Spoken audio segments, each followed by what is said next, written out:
ರಾಯಚೂರು ತಾಲೂಕಿನ ಮನ್ಸಲಾಪುರ ಗ್ರಾಮದಲ್ಲಿ ಕುಡಿಯುವ ನೀರಿನ ಸಮಸ್ಯೆ ಜಾಸ್ತಿ ಆಗ್ತಾ ಇದೆ. ಆದರೂ ಗ್ರಾಮ ಪಂಚಾಯತ್ ಸಿಬ್ಬಂದಿ ತಲೆ ಕೆಡಿಸಿಕೊಳ್ತಾ ಇಲ್ಲ. ಸಿಡಿದೆದ್ದ ಜನ ಖಾಲಿ ಕೊಡ ಸಮೇತ ಗ್ರಾಮ ಪಂಚಾಯತ್ ಕಚೇರಿಗೆ ಬಂದು ಪ್ರತಿಭಟಿಸಿದ್ದಾರೆ. ಮನ್ಸಲಾಪುರ ಗ್ರಾಮ ಪಂಚಾಯತ್ ಪಿಡಿಒ ನಡೆಯ ಬಗ್ಗೆ ಗ್ರಾಮಸ್ಥರು ಆಕ್ರೋಶಗೊಂಡಿದ್ದಾರೆ. ಗ್ರಾಮದಲ್ಲಿ ಬೀದಿ ದೀಪಗಳಿಲ್ಲ, ಶಾಲಾ ಆವರಣದಲ್ಲಿ ಕುಡಿಯುವ ನೀರಿಲ್ಲ. ಸಮಸ್ಯೆ ಹೇಳೋದಕ್ಕೆ ಹೋದರೆ ಗ್ರಾಮ ಪಂಚಾಯಿತಿಯಲ್ಲಿ ಪಿಡಿಒ ಸಿಗೋದೇ ಇಲ್ಲ. ಪಂಚಾಯತ್ನ ಇತರೆ ಸಿಬ್ಬಂದಿ ಜನರ ಮನವಿಯನ್ನ ಕೇರ್ ಮಾಡೋದಿಲ್ಲ. ಗ್ರಾಮದಲ್ಲಿ ದಿನೇ ದಿನೇ ಕುಡಿಯುವ ನೀರಿನ ಸಮಸ್ಯೆ ಜಾಸ್ತಿ ಆಗ್ತಾ ಇದೆ.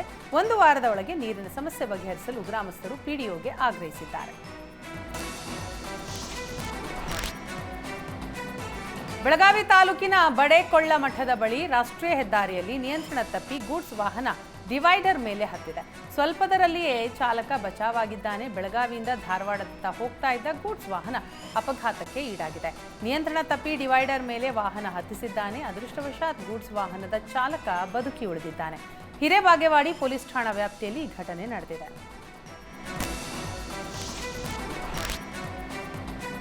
ಸುಳ್ಳು ಪ್ರಕರಣ ಮುನ್ನೆಲೆಗೆ ತಂದು ಮಾನಹಾನಿಗೆ ಕಾರಣವಾದ ಶಿರಸಿ ಪೊಲೀಸರು ಹಾಗೂ ಕಿಡಿಗೇಡಿಗಳ ವಿರುದ್ಧ ಮಾನನಷ್ಟ ಮೊಕದ್ದಮೆ ದಾಖಲಿಸುತ್ತೇನೆ ಅಂತ ಬಿಕೆಆರ್ ರಾವ್ ಬೈಂದೂರು ಎಚ್ಚರಿಸಿದ್ದಾರೆ. ಕರ್ನಾಟಕ ಗಡಿ ಹೋರಾಟ ಸಮಿತಿಯ ಸಂಸ್ಥಾಪಕರಾದ ಬಿಕೆಆರ್ ರಾವ್ ಬೈಂದೂರು ಸುದ್ದಿಗೋಷ್ಠಿಯನ್ನ ನಡೆಸಿದ್ರು. ನಾನು 30 ವರ್ಷಗಳ ಹಿಂದೆ ಸರ್ಕಾರಿ ನೌಕರಿ ಕೊಡಿಸೋದಾಗಿ 200 ರೂಪಾಯಿ ಪಡೆದುಕೊಂಡು ತಲೆಮರೆಸಿಕೊಂಡಿದ್ದೇನೆ ಅನ್ನೋದು ಸುಳ್ಳು ಸುದ್ದಿ.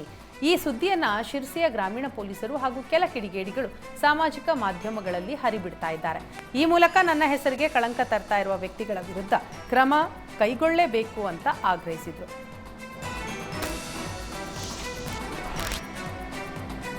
ಅತ್ಯಾಚಾರ ಆರೋಪದ ಅಡಿ ಮಂಗಳೂರಿನ ಕಂಕನಾಡಿ ಪೊಲೀಸರು ಕಾನ್ಸ್ಟೇಬಲ್ನನ್ನ ಬಂಧಿಸಿದ್ದಾರೆ. ಕಾವೂರು ಪೊಲೀಸ್ ಠಾಣೆಯಲ್ಲಿ ಕಾನ್ಸ್ಟೇಬಲ್ ಆಗಿದ್ದ ಚಂದ್ರನಾಯಕ್ನನ್ನ ಬಂಧಿಸಲಾಗಿದೆ. ಮಹಿಳೆಯೊಬ್ಬರು ಪೊಲೀಸ್ ಕಮಿಷನರ್ಗೆ ದೂರು ನೀಡಿದ್ರು. ಮಹಿಳೆ ದೂರನ್ನ ಆಧರಿಸಿ ಕ್ರಮ ತೆಗೆದುಕೊಳ್ಳಬೇಕು ಅಂತ ಪೊಲೀಸ್ ಕಮಿಷನರ್ ಸುಧೀರ್ ಕುಮಾರ್ ರೆಡ್ಡಿ ಕ್ರಮ ಕೈಗೊಳ್ಳಲು ಸೂಚಿಸಿದರು. ದೂರಿನ ಆಧಾರದ ಮೇಲೆ ಕಂಕನಾಡಿ ಪೊಲೀಸ್ ಠಾಣೆಯಲ್ಲಿ ಎಫ್ಐಆರ್ ದಾಖಲಾಗಿದ್ದು ಕಾನ್ಸ್ಟೇಬಲ್ ಚಂದ್ರನಾಯಕ್ನನ್ನ ಬಂಧಿಸಿ ತನಿಖೆ ಕೈಗೊಳ್ಳಲಾಗಿದೆ.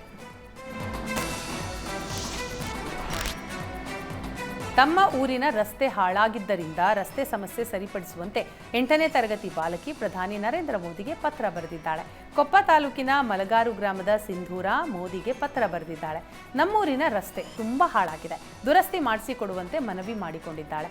ಶಾಲೆಯಿಂದ ಮನೆಯಿಂದ ಶಾಲೆಗೆ 3ರಿಂದ 4 ಕಿಲೋಮೀಟರ್ ದೂರ ಇದೆ. ಸಂಚರಿಸೋದಕ್ಕೆ ತುಂಬಾ ಕಷ್ಟ ಆಗಿದೆ. ಮಳೆಗಾಲದಲ್ಲಿ ರಸ್ತೆ ಕೆಸರುಮಯ ಆಗಿರುತ್ತೆ. ವಾರದಲ್ಲಿ 3-4 ದಿನವೂ ಶಾಲೆಗೆ ಹೋಗೋದು ಕಷ್ಟ. ನಾವು ಪ್ರತಿಯೊಂದು ಕೆಲಸಕ್ಕೂ ಇದೇ ರಸ್ತೆಯನ್ನು ಅವಲಂಬಿಸಿದ್ದೇವೆ. ಮಹಿಳೆಯರು ಮಕ್ಕಳ ಆರೋಗ್ಯದ ದೃಷ್ಟಿಯಿಂದ ಈ ರಸ್ತೆ ದುರಸ್ತಿ ಮಾಡಿಸಿಕೊಡಬೇಕು ಅಂತ ಸಿಂಧೂರ ಮನವಿ ಮಾಡಿಕೊಂಡಿದ್ದಾಳೆ.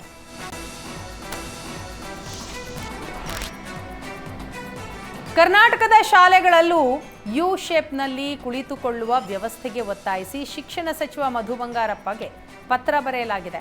ಕೇರಳ ರಾಜ್ಯದ ಶಾಲೆಗಳಲ್ಲಿ ಯು ಆಕಾರದಲ್ಲಿ ಕುಳಿತುಕೊಳ್ಳುವ ಯೋಜನೆ ಯಶಸ್ವಿಯಾಗಿ ಜಾರಿಯಾಗಿದೆ. ಈ ವಿಧಾನವನ್ನು ಕರ್ನಾಟಕದ ಶಾಲೆಗಳಲ್ಲೂ ಜಾರಿಗೆ ತರಬೇಕು ಅಂತ ಮಕ್ಕಳ ಹಕ್ಕುಗಳ ಹೋರಾಟಗಾರರು ಕರ್ನಾಟಕದ ಸಚಿವರನ್ನ ಒತ್ತಾಯ ಮಾಡಿದ್ದಾರೆ. ಕೇರಳದಲ್ಲಿನ ಶಾಲೆಗಳಲ್ಲಿ ಲಾಸ್ಟ್ ಬೆಂಚ್ ಹಾಗೂ ಫಸ್ಟ್ ಬೆಂಚ್ ಎಂಬ ಆಸನದ ವ್ಯವಸ್ಥೆಗೆ ಬದಲಾವಣೆ ತರಲಾಗಿದೆ. ರಾಜ್ಯದ ಪ್ರತಿ ಶಾಲೆಯಲ್ಲೂ ವಿದ್ಯಾರ್ಥಿಗಳು ಅರ್ಧ ವೃತ್ತಾಕಾರದಲ್ಲಿ ಕುಳಿತು ಶಿಕ್ಷಣ ಪಡೆಯುವುದನ್ನು ಜಾರಿ ಮಾಡಲಾಗಿದೆ.